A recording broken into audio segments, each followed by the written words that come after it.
So could you briefly introduce yourself to the viewers, who you are and what are you doing?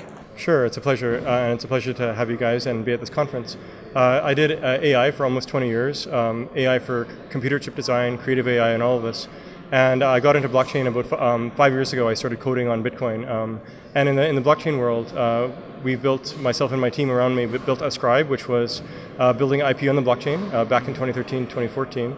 And then we ran into issues of scale, so we built BigchainDB, a blockchain database. Yeah. And and then more recently, we've been also building Ocean Protocol, which is a decentralized substrate for AI data and services. So it's really about addressing problems with data silos and data sovereignty, all these sorts of things.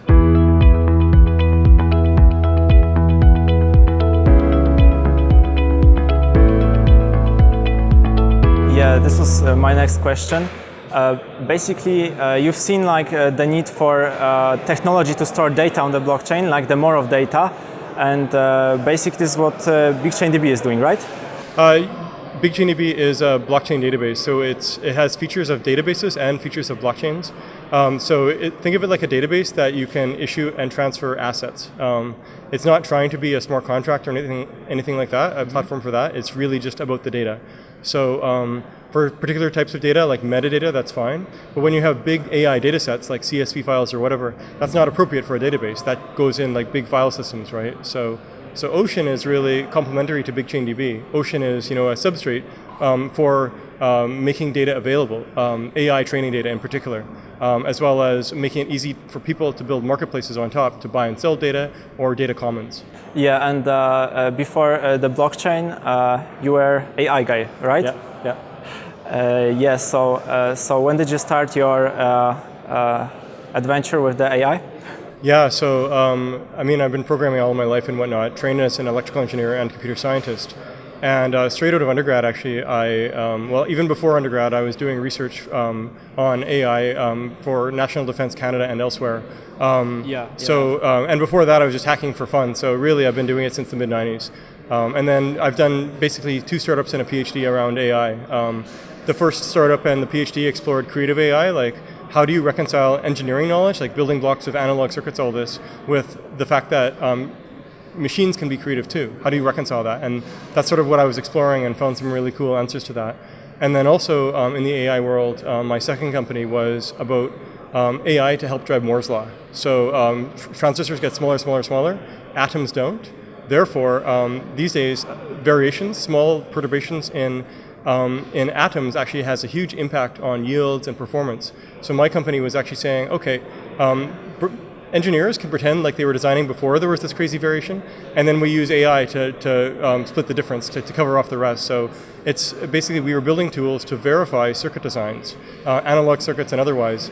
So, and it actually relates directly because, in the world of AI, I was building these CAD tools and using simulation and all this towards this sort of practice of, improving the practice of circuit design, engineering with tools and so on. Yeah. And because I saw that, then as we were designing the Ocean, the tokenized ecosystem for Ocean, which is really this dynamical system, there was no tools, there was no guidelines or theories or anything, just a few random scattered patterns.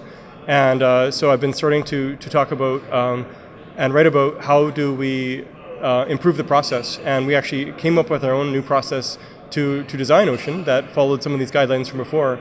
And I'm hoping that there can be a community that sort of rises up, and together we can improve this overall practice of token design. Yeah, in terms of community, is there any way we can follow the progress on the Ocean protocol, like what's going on?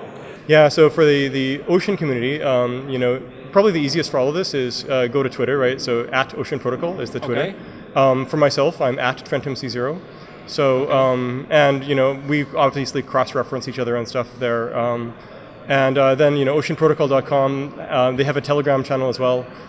So those are a couple ways, right? That's how if you want to have a conversation with someone in Ocean quickly, the Telegram channel is the best way. And that's linked from oceanprotocol.com. Okay, do you have any message for the community to support your project? Yeah, well, I think overall, one thing that we didn't talk a lot about, but it's really important, and yes. I was talking to others, is why are you doing what you're doing, right? As in, if you're taking time in the blockchain space, if you're here to get rich, then why are you here, right? Because Yes. this is actually Yes, not about yes, getting yes, rich. yes, yes. You know, I think myself and many of the people in the community, it's really about seeing that there's a new deal for the power structures of society. And blockchain can help unlock this. It's not just the technology, it's also thinking about the governance and the sort of our context within this broader society. And I think that's really, really important. And also then when designing these systems, we actually have to take that into account. We can't blindly just write a token system and put it out there. You know, things can go wrong, right? We've seen with Bitcoin, right? It's this life form that's out there that's eating the planet's energy, right? Yes. And yes. so can we try to foresee that? Can we have things to try to catch that or not? I don't know. But even if it does start to happen, what can we do to help update it and change it, right? So I think it's really important. This field is not just about technology, it's also very strongly about the ethics. And if you're ignoring the ethics, then your design isn't ethics ignorant, it's ethics bad, right? Okay. So that's kind of my final thing is just like, you know, ethics first. Okay, I have like another question for you because you seem like you can answer this question. You were talking about this Bitcoin eating a lot of energy on the earth.